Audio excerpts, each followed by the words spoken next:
Vous le savez, Marvel a relancé l'univers Ultimate. Ce n'est pas la suite de l'univers Ultimate que vous avez connu, c'est un nouvel univers Ultimate avec un nouveau statu quo, avec des nouveaux créateurs, avec des nouvelles séries et avec l'envie de faire débuter les nouvelles séries pour des nouveaux lecteurs et peut-être aller chercher des lecteurs qui ont quitté le navire entre temps, peut-être réconcilier les vieux fans de comics ou les nouveaux avec le comics papier tout simplement. La première gamme Ultimate a connu un succès phénoménal, elle est rééditée en omnibus, en format pocket. La nouvelle série Ultimate arrive en France, vous le savez, la nouvelle gamme Ultimate arrive en France à l'automne, en octobre, avec un magazine, un fascicule, qui va reprendre tous les premiers numéros des séries. Il y a Ultimate Spider-Man qui est scénarisé par Jonathan Hickman avec les dessins de Marco Checchetto et David Messina. Déjà 5 numéros sont sortis aux États-Unis. Il y a bien entendu la série Ultimate X-Men qui fait beaucoup parler. Elle est signée Peach Momoko.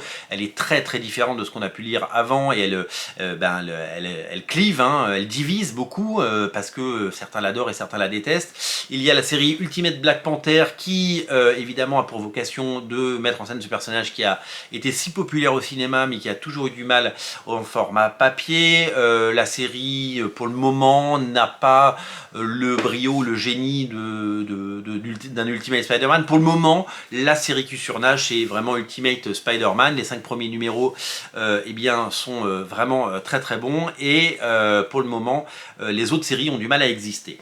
Il avait été annoncé qu'il y aurait une 4e série qui reprendrait ce concept que vous connaissez, les Ultimates, c'est-à-dire les Avengers, les Ultimate Avengers. C'est chose faite avec la sortie du premier numéro de Ultimate qui est sorti. Alors, il y a une couverture régulière qui est signée par le fantastique Dick Erwan. J'ai pas réussi à la trouver et Dieu sait que j'adore Dick Erwan et j'aurais aimé la trouver. C'est vraiment la régulière. C'est celle qui est proposée, bien entendu, le plus largement, mais j'ai pas réussi à mettre la main dessus. J'ai pris la couverture de Bryan Hitch, donc Bryan Hitch qui a dessiné les 26 numéros des 2 premières saisons de Ultimate, c'est qui a fait de cette série une série culte, et donc petit clin d'œil puisque c'est lui qui dessine une des variantes. Ça vaut 6 $ aux États-Unis et donc ça vaut 6 € en France, puisque dans la plupart des boutiques qui vendent du comics en version originale, 1 $ égale 1 €. C'est quand même 6 $ pour un fascicule. Alors c'est un numéro plus large qu'un numéro classique, il y a plus de 22 pages, c'est une évidence. Mais du coup c'est quand même une forte somme et c'est un investissement assez lourd. Alors, que penser de ce nouveau Ultimate version 2024 que penser de ce titre qu'on attendait et qu'on avait envie d'aimer et qu'on avait envie de découvrir? D'abord, la première chose que je dois dire, c'est que la marche est très très haute parce que 25 ans après, c'est toujours aussi culte, enfin 20 ans après, ça a 20 ans ça. C'est toujours aussi culte, c'est réédité, vous le savez, en omnibus et dans la version pocket. Certains d'entre vous découvrent en ce moment. C'est quelque chose qui a inspiré les films que vous connaissez, parce que c'est sorti quelques années avant le premier film, le premier film Avengers, et c'est un comics qui a marqué les esprits pour son côté provocateur, pour son côté novateur, pour son côté réaliste, et puis ça a dépoussiéré à tout jamais les Avengers. Moi, ça fait partie de mes comics de chevet, ça fait partie des comics que j'adore, et ça fait partie du panthéon des comics que j'adore, et Dieu sait que je n'aimais pas spécialement les Avengers avant, et que ça m'a fait aimer les Avengers, parce que c'était nouveau, c'était percutant, c'était drôle, c'était parfois offensant, parfois provoquant, et puis les dessins somptueux de Bryan Hitch aidaient le script parfait d'un Mark Millar très inspiré, qui avait envie de tout prouver et qui a mis le meilleur de lui-même dans un récit autocontenu de 26 numéros qui est aujourd'hui, qui fait partie des classiques et qui fait partie des incontournables. Donc la marche elle est très haute pour les Ultimates, nouvelle génération, et du coup l'attente elle est un peu folle quoi, et du coup on se dit est-ce que la nouvelle série Ultimates peut rentrer dans les pas de la première, et surtout est-ce que ce sera aussi est-ce que ça va inspirer les 20 prochaines années, est-ce que ça va inspirer la prochaine génération de films, est-ce que ça a voilà, donc c'est très difficile pour un auteur d'arriver et de reprendre le flambeau, reprendre le nom et d'essayer de faire aussi bien que ce qui a été fait par le passé. On peut pas vivre toujours dans le passé, mais il se trouve que comme ça c'est un classique et que c'est réédité tout le temps, on est obligé de comparer.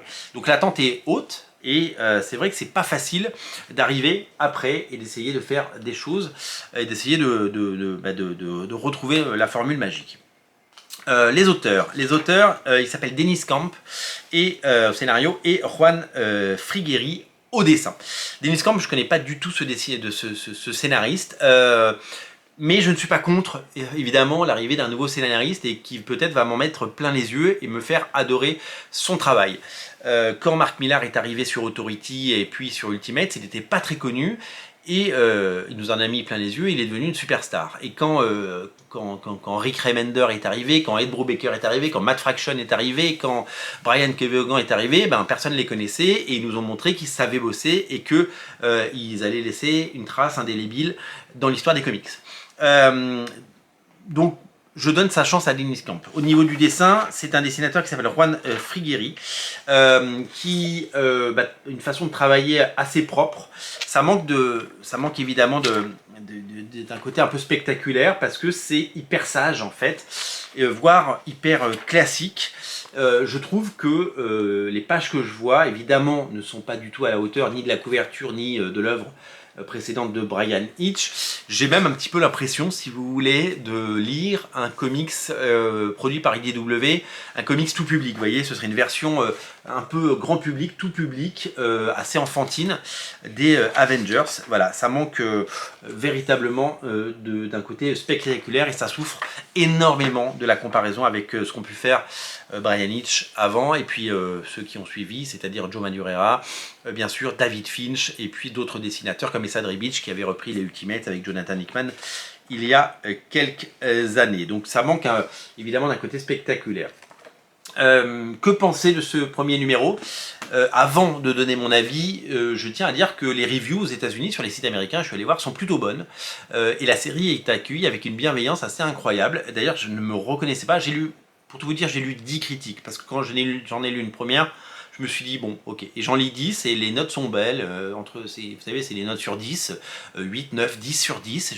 Et quand j'ai lu les critiques, je ne reconnaissais pas. J'avais l'impression de ne pas avoir lu le même comic. Du coup, je l'ai relu une deuxième fois.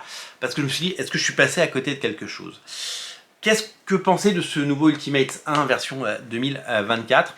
Eh bien, pas grand-chose, parce que, à mon humble avis, ça manque de panache, ça manque énormément d'ambition, quand on voit l'ambition qu'il y avait dans ce comics et l'envie de séduire, de plaire et de raconter des histoires. Ça manque de folie, ce petit grain de folie qui caractérisait les Ultimates. Ça manque de spectacle, ça manque de grandeur, ça manque d'audace. Clairement, pour moi ça manque de dialogue, de punchline, ces dialogues savoureux auxquels nous a habitué Mark Millar. Je vous l'ai dit, le titre souffre énormément de la comparaison et je trouve que j'ai l'impression que ce titre n'essaye même pas. Il n'essaye pas de matcher ce qui a été fait. Il essaie de raconter autre chose, donc c'est plutôt bien. Mais à aucun moment ça ne surpasse, voilà, c'est juste une pâle copie qui essaye et qui n'y arrive pas. Ça manque d'idées, ça manque de provoque, ça manque tout simplement de génie, ça manque de goût, de saveur, en fait ça manque de tout, Le dessin est beaucoup trop sage, le scénario est plutôt convenu, cette équipe d'Avengers, elle fait pas envie, elle est pas glam, et je ne comprends pas ces critiques que j'ai pu lire parce que je ne me reconnais pas. Alors peut-être que je suis trop vieux, peut-être que ça ne m'est pas destiné, peut-être que c'est pour une nouvelle génération de lecteurs, peut-être que c'est destiné à un public beaucoup plus jeune qui aurait envie de mettre 6 $ dans un comics.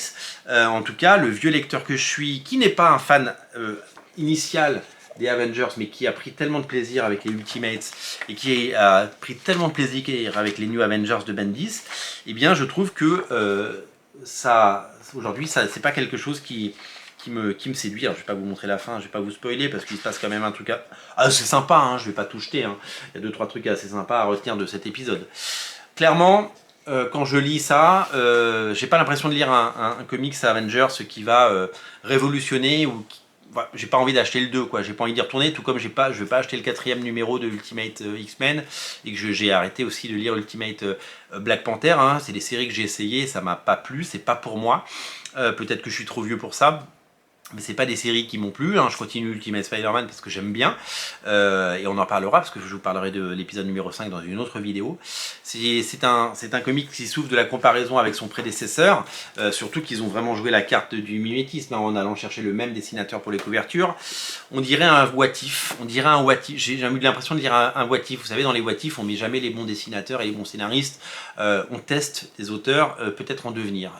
Donc clairement, j'ai l'impression aujourd'hui de lire un vieux comics Avengers Brian Michael Bendis, quoi. Quand les Avengers, eh ben, ils comptaient pas vraiment dans l'univers Marvel parce que Marvel ne savait pas quoi en faire, bien avant évidemment les films et bien avant évidemment les Ultimates et les New Avengers. Pour moi, c'est juste une énième série Avengers. C'est comme à l'époque où il y avait Bendis et qu'il y avait toutes ces séries Avengers et qui nous faisaient des séries, les New Avengers Academy et les Avengers ceci, cela, et qu'il y avait une 5e ou une 6e série, la série de trop. C'est un peu le sentiment. Ça me fait dire que à quel point Ultimate c'était génial, parce qu'aujourd'hui ils ont beaucoup de mal à faire en sorte que ce soit aussi bien.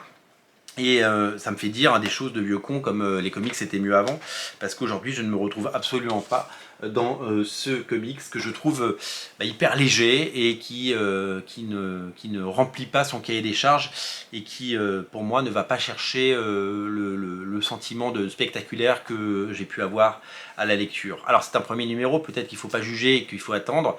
Je laisserai évidemment la poussière retomber et puis peut-être que si ça sort un jour et que les critiques sont vraiment très très bonnes, je me replongerai dedans. Mais pour le moment, voilà, j'aurais aimé un dessinateur voilà, pourquoi ne pas aller rechercher quelqu'un comme Jim Chung, pourquoi ne pas être allé chercher un grand dessinateur, et pourquoi ne pas avoir plus poussé l'histoire, pas pour copier Mark Millar, mais pour pouvoir proposer quelque chose de marquant et d'étonnant. Voilà, donc pour le moment, je fais l'impasse et le crash test est pour moi un échec parce que je vous dis, je trouve que ça n'est pas du tout ni à la hauteur de ce qu'on attend, ni à la hauteur du passé de la série. C'est tout simplement quelque chose qui a la saveur d'un comics de licence qu'on trouverait en supermarché, d'un What If ou d'un vieux comics Avengers. C'est juste une énième série Avengers qui manque cruellement d'âme et de saveur. Voilà pour mon avis sur cette série. Salut!